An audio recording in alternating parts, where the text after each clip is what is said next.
Yeah, okay, so we started with Interstellar.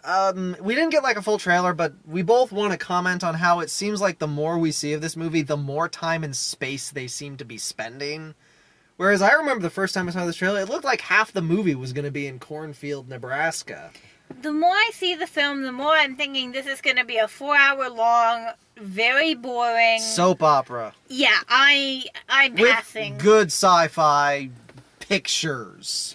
Yeah, but Matthew McConaughey being weepy Matthew McConaughey, I think I'm gonna pass.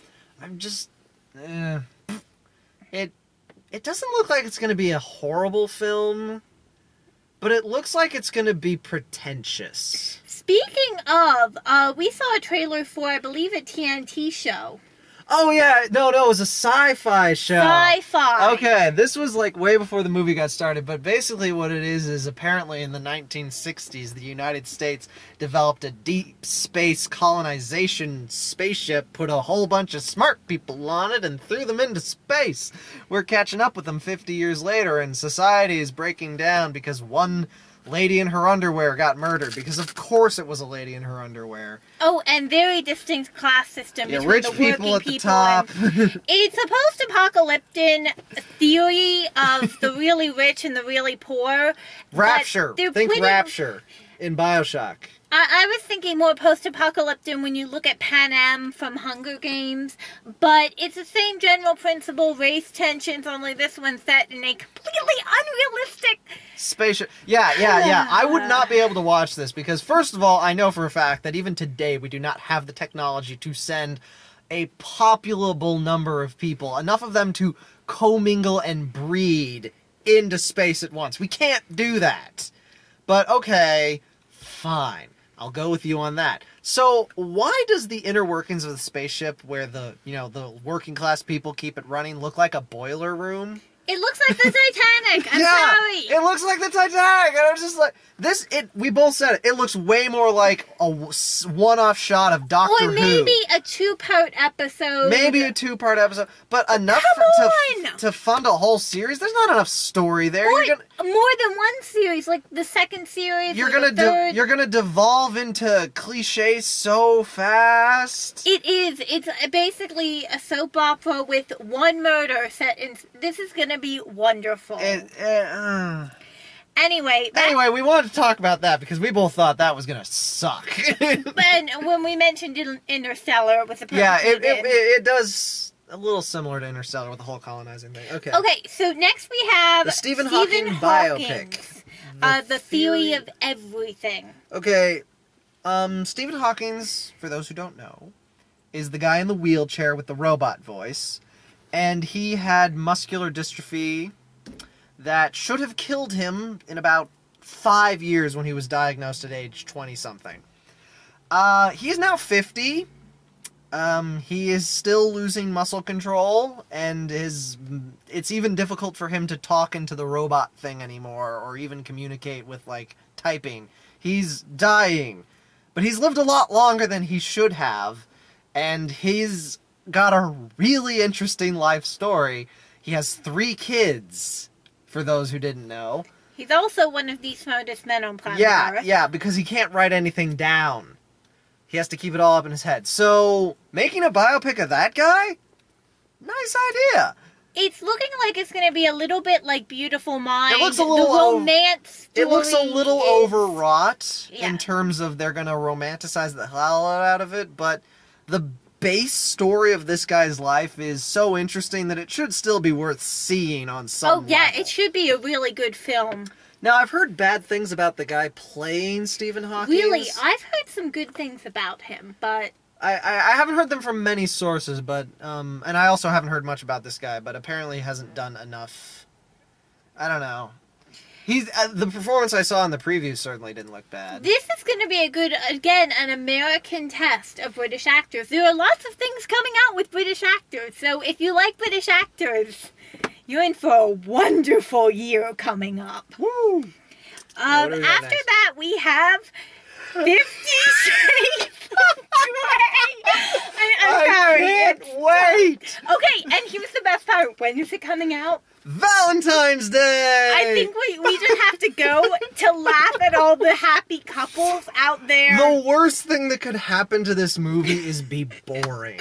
It's like, if it's like a flaming wreckage, I will love it. If it's this miasma of hateful, misogynistic, retrograde shit, I will love it. I actually have something to say about that film, but I don't want to say it because... If it's got, like, an utterly ridiculous fantasy-level understanding of a bondage relationship, I will think it's the worst thing ever, and I will love to hate No, it. it's like I can't stay away from you, and then I have to be with you, and... It's like she shows up and she's in her frumpy little sweater, and he's in his, like, tailored Armani gray suit with his gray tie, and he oozes power. What do you like? It's... Oh, we're looking forward to that for all the wrong And reasons. it's not... My thing is, I don't care if you want to have a different sort of relationship. What you do in your bedroom, as long as it's consensual and above the legal age, is your business. But this isn't a consensual or equal relationship. And yes, I'm writing a paper on this. Believe it or not. Okay, and from my perspective, I've read Japanese tentacle porn. Bondage does not shock me, but if you don't understand bondage, you're going to get it very wrong, and it's hilarious watching people who don't understand it try and talk about it. For someone who's never... It's about putting on a blindfold. No. And then the scene with the whips. For someone who's never actually heard of 50 Shades of Grey, which is nearly impossible with the media, let me be the first to tell you. This started out as a Twilight Fanfiction. erotic fanfic. Yeah, Twilight fanfiction. So what they did was they did a find and change of the two characters' names, and everyone thought this was the best mummy porn ever, and they decided they have to make a movie of it with... And I remember, like, the production history of this. They were trying to get, like, actual actors, and they kept, Didn't, like, saying, no, actors fall through? It's like, no, do not want. Everyone could smell the Except stink for on this one. Beyonce has Beyonce been has really a- pushing this on her Twitter, the song... Someone's Oh, God, excited. everyone could smell the stink on this one from a mile off. Oh, it's gonna be glorious. Valentine's Day plans? I don't know, I might have a girlfriend by then, and I wouldn't take her to 50 Shades of Grey. Oh, God. Anyway, moving on from something that we are going to adore watching for the humor value of it, to something that we both, I think, agree we don't want to watch. Hopefully it's as good as, like, the last Twilight movie, because the last Twilight movie was hilarious. Okay. American Sniper is up next. Yeah, American Sniper. War PTSD film. Have you seen The Shooter with Mark Wahlberg? Think that with The Hurt Locker. And then a PTSD after That's Hurt story. Locker. Oh, okay. Anyway, I think enough said on American Sniper. You either like war films and you go see it. You don't like them, you don't go see it. I will say that wasn't a very good preview. It wasn't a very good preview, but the next preview was amazing. Kingsman. We've talked about this one before. It's a new spy thriller they're coming out with. This was a much better preview. This one gave you a much better idea of the setup. And the setup appears to be spy Harry Potter. Also. Yeah, but in a good way. In a good way. And the kid doesn't look super annoying. No, he doesn't look... And it's got spy gadgets. It's got old people doing... Older people, not old people. Older actors Did I doing see really Morgan good kung fu. Freeman, or was it... No, that was Samuel L. Jackson Samuel as L. the bad guy. Jackson Samuel L. in Jackson a is... pink shirt, opened. Yeah, no. See, all the good guys are these uptight, proper British people who beat the crap out of you that now what's for tea? And then you got Samuel L. Jackson, and I hope they let him F-bomb at least once. I know it's a PG-13, but come on. He's so perfect in, like, contrast to the British actors. I hope he's in the film for more than, like, the 10 seconds he was in the preview. Based on, like, how underplayed They showed him in the preview. I get the feeling he's going to be in the movie a lot. Like, if he wasn't in the movie for very long, they would, like, bombard you with, like, his Right. big moments. And- but no, they yeah, did it smaller was- comedy moments, which gives you the impression he'll be in it enough that we laugh with him. I get the feeling this is going to be one of those few action movies that everyone is going to want to see, that you can agree on if you have a group, because it's going to be funny without being slapstick comedy, which some people, including me, can't stand. But it's going to work for large groups of people. It's going to have Self-aware action. British comedy. It's really going to be cute. And I still stand by that the movie could be a boring piece of crap, but it will in no way be a bad movie. Like, at worst, it will be dull. So I don't think it's going to I don't think it's going to be dull either, but based on what I've seen, that is the only way they could screw up what they've got, if they make it dull. And I don't think they will. Yeah, the last preview was Exodus. Oh my god, why are they doing this? Because there's been a huge religious... Yeah, okay, they're doing Noah. Left Behind again. They already did that. They're It already doing came again. out. Oh, it did? Yeah, okay, with Nicolas Left Cage. Behind, They got Nicolas Cage because he was in debt. there was that one, Heaven is for Real, and then there was that other one, and now they're But doing this one Exodus. most looks like Noah. Like, okay, Heaven is for Real, Left Behind, all that stuff is for the... It's essentially cheerleading for the people who are still very much in the belief Bible belt. It's like, your beliefs are correct. That kind of movie. Noah was, hey, the story of Noah seems like it'd make a kick-ass action movie. And they made I didn't see it, but based on the reviews, I'd say a pretty good action flick out of it. Now, Seems much more in what that they vein. say is this one's a lot like the Ten Commandment. animated... Oh. No, the Prince of animated Egypt. one, Prince of Egypt, which everyone said was absolutely brilliant. I've seen it. It's good. I saw it once a long time ago. I think I saw it in school one day. It's definitely good. I went to Catholic school and Lutheran school, so I did not. we saw a couple films in school. But DreamWorks Animation, Yeah. back when they still did hand-drawn stuff, pre-Shrek DreamWorks was actually quite good. Post-Shrek DreamWorks was Rise of the different. Guardians. No, look, I'm saying, look, okay, there's three stages to Yeah. DreamWorks. Pre-Shrek DreamWorks, which has got good stuff. Post-Shrek DreamWorks, which has Shrek and not much else. Madagascar was okay.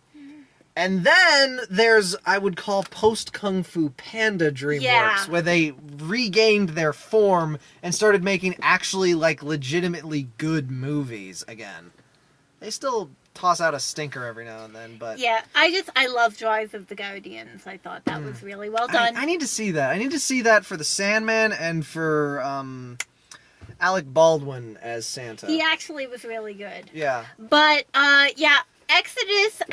From what I've heard, they're trying Whitewashing. to keep whitewashing, but they're trying to keep it semi-realistic and semi-faith-based, so you can choose which narrative you want to believe in. This was one of those previews that clearly just took, like, the whole movie and then chopped out, like, a lot of chunks, but you're seeing the beginning, middle, and end of this story. And those are dumb previews. That's a dumb way to do a preview. Hey, preview makers, that's not how you do a preview. Well, if you're gonna go see this one, you've already decided, and they're trying to get to the few people who are ambivalent. But, yeah, from what I could see, they're trying to make it like, Noah and his brother... Ramses.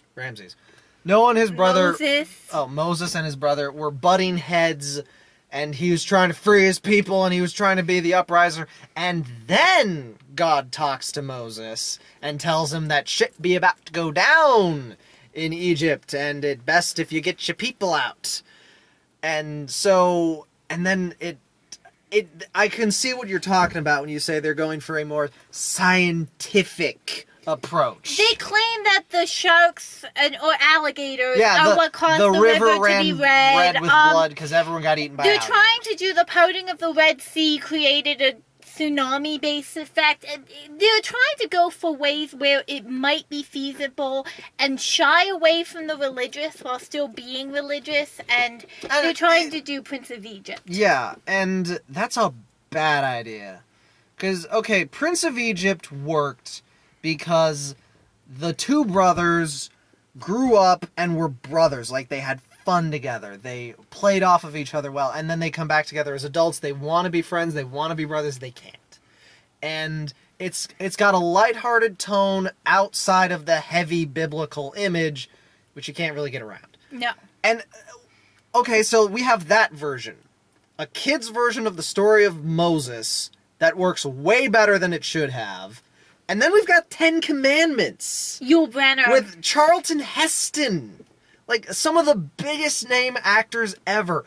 Old studio money making giant effects. Oh, did you know the 10 Commandments put up in a lot of church buildings was actually a publicity ploy from that film? Oh, wow. Yeah, they gave 10 Commandments to court buildings and had them put wow. up as a publicity Oh, stunt. and It that- actually and- had nothing religious to do with it. Fun God. fact of the day. God, okay. And that's the serious version. Like, they play that straight, and they pull it off because they've got the gravitas and the power of some of the best actors of that generation. Oh, yes. What does this movie have? It's got Sigourney Weaver playing the Queen Mother. And she appears... I mean, how much She's can you barely do in with the the Queen preview. Mother? She's barely in the preview. It's got Christian Bale playing an really obviously white guy in Egypt. Like, and again, the guy who plays his brother looks way more Egyptian because they make up his face. It's got Ben Kingsley. Ben Kingsley from India. At least it's his most dignified role in a while. Ben Kingsley's had a bad run of it Ben since he Kingsley played is Gandhi. English. He's half Indian. Okay. I agree. People I agree think of with you. him as English. Most people in America and the UK don't think of him There's as a an reason Indian actor. There's a reason he played Gandhi. Yeah, but we don't think of him as an Indian actor. He's considered white by our culture. Okay, so true. At least this is more dignified than Ender's Game. no. But, okay, I don't like to call the racism card, and I don't think this was done purposefully to make it more... Like, history was white, right? No. They just didn't want to put in the effort to find non-white actors. I think they also needed the names. Yeah, Christian they needed- Bale they and needed- they Sigourney needed the name Weaver recognition. and Ben Kingsley They- to get their funding. Yeah, so this is not a case of we hate the idea that Egyptian people... I think there was a little bit of that. Again, I don't feel that it was like done out of hate for other No, races. I think it was just done out of more laziness. convenient, and people want to see white actors like Christian Bale, so it just He was really distractingly white. Very. Like, whoever's playing his brother, they put subtle tanning on him. He looks like he belongs in the area. He may and not the have the makeup they put on him. He may not have the facial features. Also, remember the Egyptian line of kings came from the Greek line, But, yeah. so he could have been one of the Greco-Egyptians. But again, like, they do that thing where his brother's wearing like Egyptian makeup, and we see Moses. He looks like he's from the Roman legions.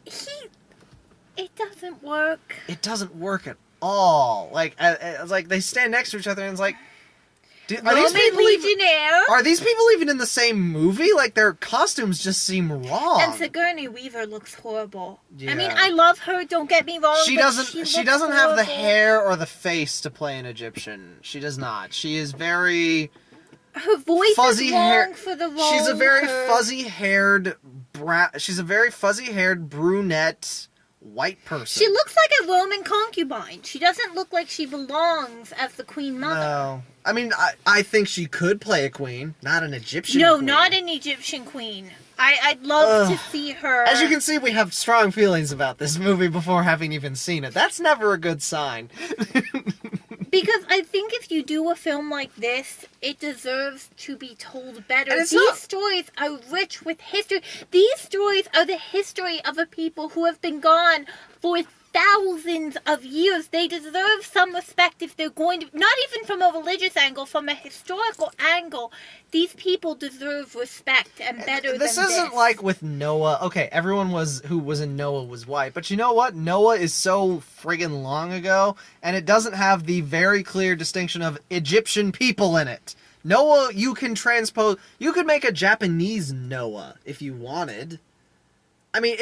clearly that would be done for the Well, Japanese you could market. make a Japanese flood story, but every culture it has a mythological flood story. Yeah, you could make a Japanese version. Well, Noah is the Jewish version of the flood story. If you think about it, because there's There's Greek version, the flood version there's is in the friggin' Epic of Gilgamesh from the Sumerians. Right. So I think that these movies show a disrespect for a culture, and this is their culture's history. Yeah, I mean, the Jews and the Egyptians are still around.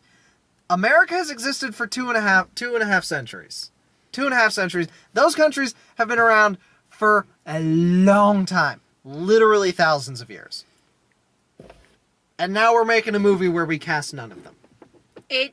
Or if we do cast them, we cast them as extras. I think. Or as the bad guy because they need to look foreign to be the bad guy. It's very insulting, and I wish we could do better. In other news, we want to see Book of Life. It looks really pretty, and I want to see Dracula. I think the spectacle is going to be worth the plot. We were actually checking out a lot of the posters in there. What was the one? The Seventh Son. We have no What is idea that? what's going on in that. Anyone watching this, if you want to comment, what the hell is The Seventh Son? We have heard nothing of this movie. There's a picture for it. I tried looking it up on my phone. I got nothing. I found it, but I couldn't find a decent plot summary. It exists all of a sudden.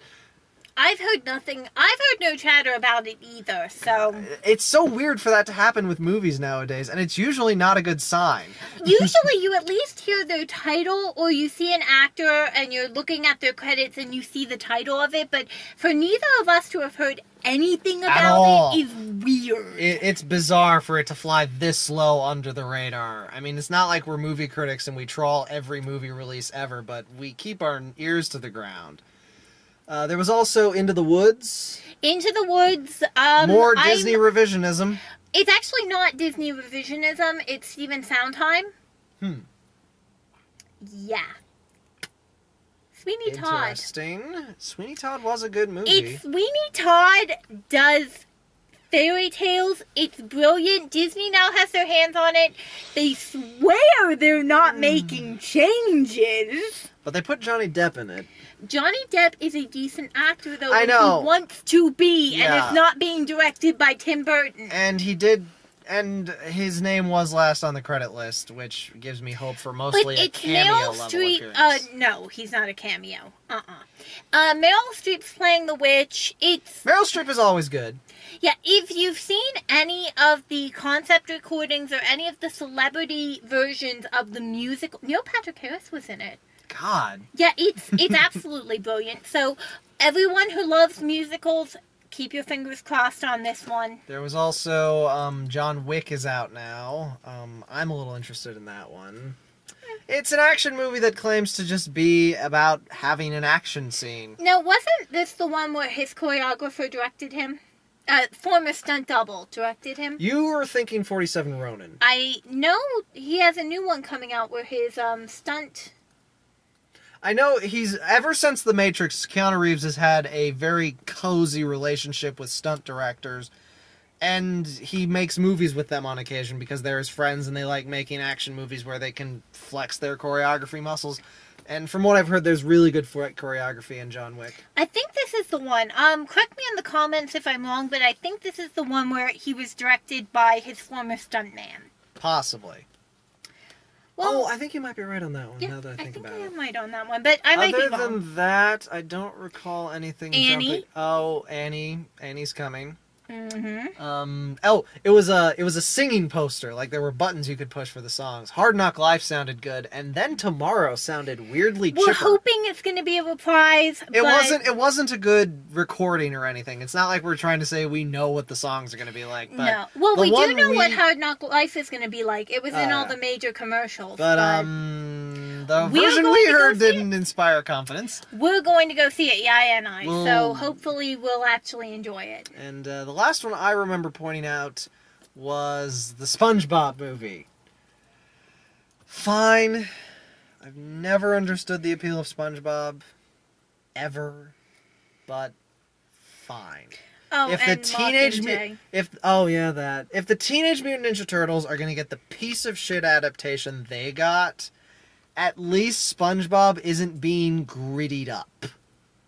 So at least that's going for it. Teenage Mutant Ninja Turtles. The series that will just not die. I liked the animated show. I liked the animated show. I liked the live action movie. Movie. The other ones weren't quite as good, but I The liked second one was cute. The second one was okay. Look, the second one is clearly a guilty pleasure for people who like Teenage Mutant Ninja Turtles. The first one is a legitimately good movie. Did you know they appeared on Power Rangers? I didn't hear about that. I did hear about a in-canon crossover between the original cartoon, the more gritty 2000s cartoon, and the modern cartoon. No, they were in Power Rangers in Space from the from the first film version, because I refuse to admit that the new film of Teenage Mutant exists. Yeah, they were on Power Rangers. Michael Bay. Anyway, At least he didn't direct it. Yeah. Anyway, he can throw money at whatever the hell he wants. I think that's about all we have for this one. I'm sorry if we sounded a little Check this out. soapboxy. They had these in the bathroom. They're little religion pamphlets about finding God. I believe it was left here by the God's New Tracts, Wheaton, Illinois, Christian Literature. But this one's funny because it's called Bats, and it literally just, like, the first page and a half just lists facts about bats. Like, real facts. Like, bats are called pups when they're first born. And then halfway through the page, it just switches gears and is like, did you know the same God who made bats created you? Oh! It was too funny to not take. It cracked me up. Well, anyway, I'm sorry if we got a little bit on a soapbox about Exodus, media and Exodus, but these are bringing it still- back to the movie, it's a good movie. It's heavy, it's long, it's paced kind of weird, but damn it, it's got some really good performances. You should see it. Do yourself a favor and bring a drink, though, so you have something about Yeah, halfway through. we should have gotten like popcorn or something. We probably should have, but I didn't think we were thinking. Get snacks. Bye.